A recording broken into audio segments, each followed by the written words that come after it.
sila yung nandoon sa Senado, palagay ko po, sila yung mas makakapagbigay ng linaw. Kasi po, nangyari dito, tinawagan ako na sabi, yung may mga NBI daw po ron na pinapuputukan sila. Ang problema po niyan, wala naman po kami dineploy doon at wala namang utos na may aarestuhin po si Senator Bato. Katunayan, nakiusap nga ako sa inyo pong reporter, si John Consulta, napuntahan kami rito sa Sequoia Hotel. Sequoia Hotel. Ang nangyari, ang NBI, sinabihan ko nung lumabas yung resolution ng Supreme Court, mga alas 4 yung kaninang hapon, ay sinabi ko, umalis na kayo dyan. Sa akin po mga kabayan.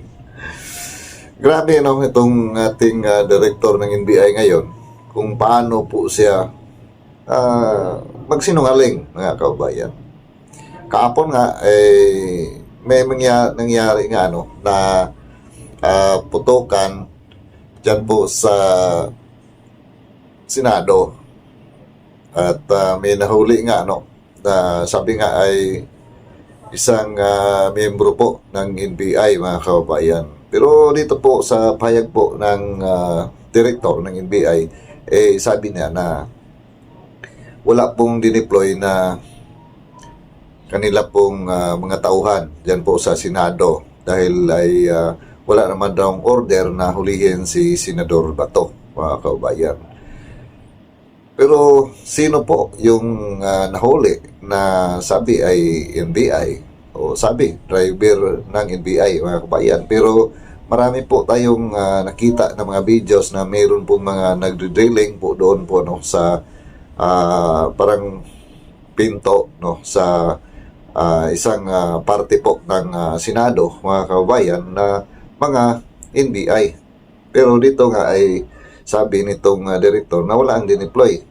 Pero nangyari po yung putukan na yon, sa balita po ay nasa mga alas 2 ng hapon mga kababayan. At dito naman po sa pahayag po ni BBM, sabi nga niya ay pinapapull out po niya yung NBI mga alas 4 po ng hapon. Dahil ay lumabas na po yung resolution po galing po sa korte mga kababayan. So, sino ba sa kanilang dalawa dito ang nagsasabi ng totoo? Itong si BBM o itong NBI? O talagang hindi po ito katugma yung pong gagawin po nila na panlilin lang o gagawin po nila na pagsisinungaling sa mamamayan, mga kababayan. Grabe na ngayon ang nangyayari sa ating bansa. Halos lahat po nang nandyan po ngayon sa gobyerno, puro na mga sinungaling, mga kababayan. Grabe na talaga. Talagang nakakabahala na po ang mga nangyayari ngayon. Pati yung si Trillanes, siya pa yung nangunguna na arestuhin si Bato at bitbit nga niya yung mga NBI mga kababayan na hindi naman pala sila nakipag-coordinate sa korte nung dinala po nila yung sinasabi na umano'y warrant of arrest galing po sa ICC mga kababayan. So grabe talaga grabe ang mga ginawa po ng administrasyon ngayon. Basta kalaban nila, hindi na po nila susundin yung batas. Basta gagawin po nila na arestuhin yung tao na hindi kalyado po nila, mga kababayan. Pero pagka nasa kanila po o kalyado po nila yung nasangkot po dito, ay talagang todo deny po sila mga kabayan na kahit na hindi pa nga sinasabi na meron po silang koneksyon sa mga nangyayaring yun, dinidipinsahan na kaagad mga kabayan. Katulad nung nahuli na isang founder ng PJMIN, mga kabayan, na diretso kinukunik ni Claire Castro sa mga Duterte. na yung tanong nung reporter, kakilala ba ni BBM yung pong nahuli, mga kababayan? Pero ano pong sagot niya? Hindi po kaibigan, mga kababayan. Di ba? Ang layo po sa tanong. At agad-agad po siya naglabas ng mga litrato, no? Na yun nga ay dapat raw itanong ay kung ano ba ang relasyon nung nahuli sa mga Duterte, no, mga kababayan. Diba? Lahat na lamang po, no, ng mga nangyayari ngayon, mga kapalpakan po ng gobyerno, sino po ang nagsasuffer? Diba tayo rin po, no, na mamamayan. Lalong-lalo na po tayo na mga ordinaryong mamamayan, mga kababayan. Dahil nga dito sa mga ginawa ng administrasyong ito na hindi po talaga maganda. Dahil puro na lang po pagsisinungaling itong kanilang mga ginagawa po dito sa ating pong bansa, no, mga kababayan. At katulad nga dito sa nangyayari na ito. O diba? Palusot ng isa. Palusot ng isa.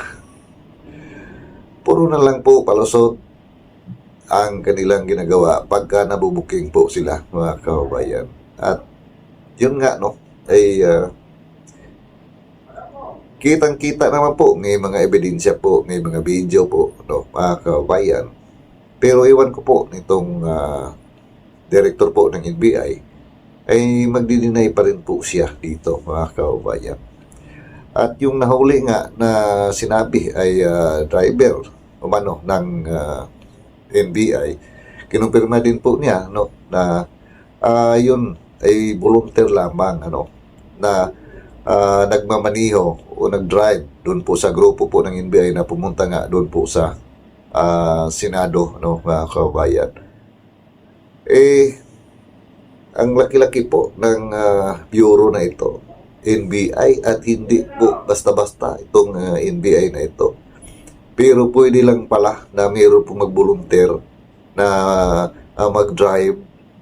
Bakit yung mga NBI agent, hindi ba sila pwede na sila na mismo ang magmaniho sa kanilang sinasakyan papunta doon po sa Senado, mga kababayan? Di ba? Napakabaabaw po ng palusot nitong NBI director na ito.